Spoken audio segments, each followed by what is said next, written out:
ये कैसी जिंदगी Hindi novel last episode. Good morning, have a nice day. Hello India. बड़ों को ढेर सारा प्रणाम, छोटों को ढेर सारा प्यार। और मेरे सारे सब्सक्राइबर कैसे हैं आप सबको ढेर सारा Ram Ram. Ganpati Bappa Morya. Welcome back to my YouTube channel Simi की डायरी ऑफिशियल में आप लोगों का ढेर सारा स्वागत है। दोस्तों, ये कैसी जिंदगी का लास्ट एपिसोड मैं आज आप लोगों के समक्ष रखने जा रही हूँ। आज ये नॉवेल कंप्लीट हो जाएगी। जल्दी ही दूसरा हिंदी नॉवेल लेके मैं फिर आप लोगों के समक्ष आ जाऊंगी। अब तक आप लोगों ने देखा कि निखिल उसी हॉस्पिटल में जाता है जहां उसकी ऑपरेशन हुआ था, जहां उसकी ज़िंदगी बचाई गई थी। उसके डैड ने डोनेशन के रूप में एक चेक दिया था जिसे उसे देना था, तो वहीं उसकी भेंट पलक से हो जाती है।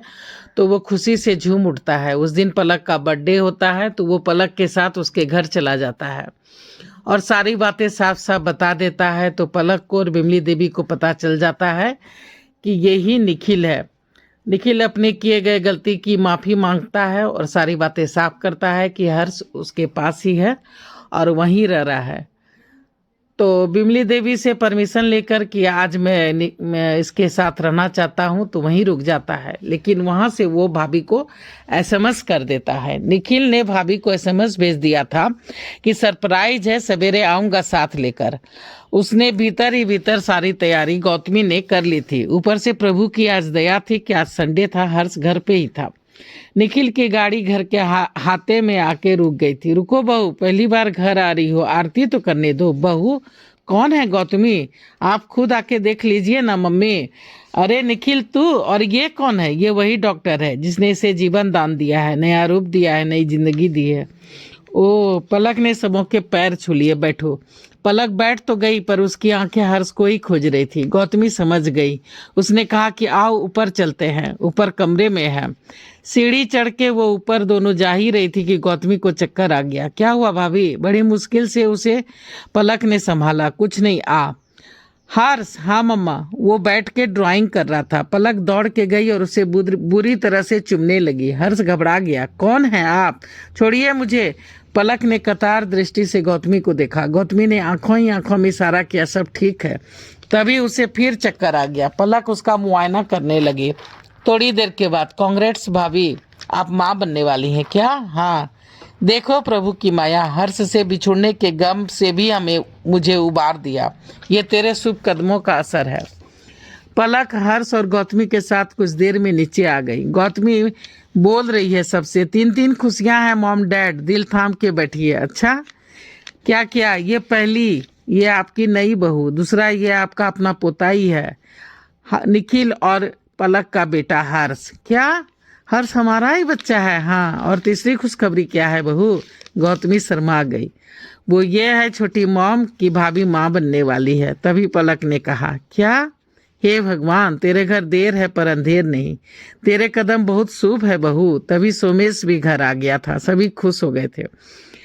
सबों को खुशखबरी नाते रिश्तेदार में दे दी गई थी। फिर न्यूजीलैंड से ही निखिल और पलक की धूमधाम से शादी हो गई थी। जूली भी अपने पति के साथ वहां आई थी।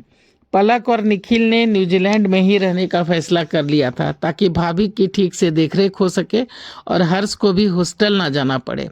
हर्ष गौतमी को ही मम्मी और सोमेश को ही डैड कहता है। हाँ, न्यू फ्रेंड्स का उसने अब नया नाम रख दिया है, फादर जी। और पलक को वो डॉक्टर मम्मी बोलता है। निखिल की सारी सच्चाई सामने आ जाने से अब उसके डैड, मॉम और भैया भाभी ने भी खुद को थोड़ा थोड़ा बदलना शुरू कर दिया था। छुट्टियों में जब भी बच्चे घर आते तो उसके साथ ज़्यादा वक्त गुजारने लगे थे वो लोग। छोटे दादू पे तो जवानी छा गई थी जुड़वे पोते आने की खुशी में, इसलिए अब 1 से 2 फैक्ट्री बनाने में जुट गए थे। सभी खुश थे। फिर वो दिन भी आ गया था जब हर्ष के दोनों छोटे भाइयों ने इस धरा पर कदम रखा था। हर्ष ने ही दोनों का नामकरण किया था, हैरत और हवाम। ये कैसा नाम है? सभी चकरा गए। ये न्यू जेनरेशन है दादू, न्यू जेनरेशन। आप नहीं समझोगे। ठीक है बच्चों, अब तो भी तैयार हो जा। जब तेरे बच्चे होंगे ना तो ये दोनों भी तुमसे चुन चुन के बदला लेंगे और इससे भी बड़ा बुरा नाम रखेंगे तुम्हारे बच्चों का। तब देखना, तब की तब सोचेंगे दादू अभी तो पार्टी का मजा ले लो। सभी खिलखिला उठते हैं। पलक की माँ बिमली वहीं उसी फ्लैट में रहती है। पलक भी कभी कभी अपने ससुराल और कभी कभी वहां भी आते जाते रहती है। समय का काम चलते जाना है और वो चलता जा रहा है। जो जिंदगी कभी बोरिंग लगती थी आज काफी सुंदर और सुहानी हो गई थी। कभी पेरेंट्स डे, कभी मदर्स डे, कभी फादर्स डे, कभी फैमिली डे, कभी ब्रदर डे, कभी सिस्टर डे, कभी कपल डे, कभी कभी कपल डे, कभी फ्रेंडशिप डे, कभी एनिवर्सरी डे, कभी कपल डे, तो कभी वैलेंटाइंस डे। ये लोग सभी आपस में मिलने लगे थे।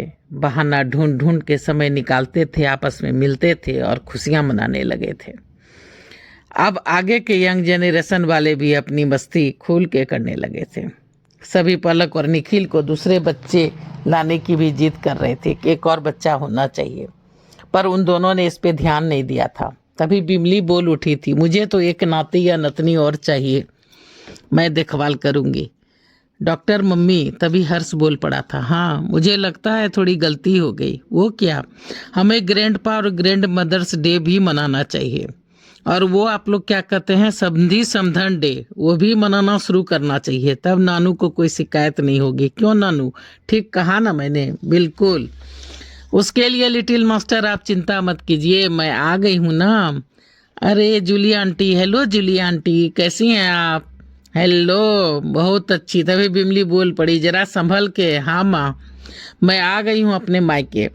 हाँ बेटा, और मैंने और गौरव ने भी यहीं ज्वाइन कर लिया है, दूसरे हॉस्पिटल में। तभी पलक बोल उठी, अच्छा किसमें? जेबरा में। अच्छा चलो तब तो ठीक है। अब हमारी फैमिली तो ज़रूरी है ना, और मेरी फैमिली तो आप लोग ही हैं। अभी तो मुझे फैमिली की ज़रूरत है और मेरी फैमिली तो आप लोग ही हैं। तभी जूली हंस पड़ी, हाँ वो तो है बेटी, तुम हम लोगों की बेटी ही हो। सभी हंस पड़े। जो जिंदगी कभी लगती थी कि ये कैसी जिंदगी, आज वो वाह रे जिंदगी में बदल गई थी। तो दोस्तों, ऐसी ही होती है जिंदगी, कभी बुरी कभी अच्छी, कभी दुख देती है कभी सुख देती है, कभी इतना तोड़ देती है कि इच्छा होता है कि इसे खत्म ही कर दूं, और कभी पल भर में इतनी सारी खुशियां दे देती है कि हम समेटे नहीं समेट पाते। तो ऐसी ही है जिंदगी, ऐसी चलते रहती है जिंदगी, ऐसी ही चलती रहेगी जिंदगी। तो देखिए कैसी लगती है मेरी ये जिंदगी, ये कैसी जिंदगी अब बदल गई है वाह रे जिंदगी में। तो देखिए दोस्तों, कैसी लगती है मेरी ये हिंदी नॉवेल, ये कैसी जिंदगी, आज समाप्त हो गई। ये इसका लास्ट एपिसोड था। जल्द ही दूसरा हिंदी नॉवेल लेके मैं आप लोगों के समक्ष आ जाऊंगी। मेरा काम है आप लोगों के समक्ष अपनी कहानियां रखना, पर आप लोग तो साथ दे नहीं रहे हो, ना ही सब्सक्राइब करते हो, ना लाइक करते हो, ना कमेंट्स करते हो। मेरे सब्सक्राइबर बिल्कुल नहीं बढ़ रहे हैं, तो मुझे आपके सपोर्ट की बहुत ज़्यादा ज़रूरत है। तो मुझे सपोर्ट कीजिए प्लीज़। और सपोर्ट करने के लिए पहली बार अगर चैनल पे आए हैं तो सब्सक्राइब कीजिए, लाइक कीजिए, शेयर कीजिए, कमेंट्स कीजिए, बेल का बटन जरूर दबाइएगा, ताकि जब जब मैं वीडियो डालूंगी तो आप लोगों को नोटिफिकेशन मिल सके। अब मैं अपनी वाणी को यहीं पे विराम देना चाहती हूँ। जय भोलेनाथ, हर हर महादेव।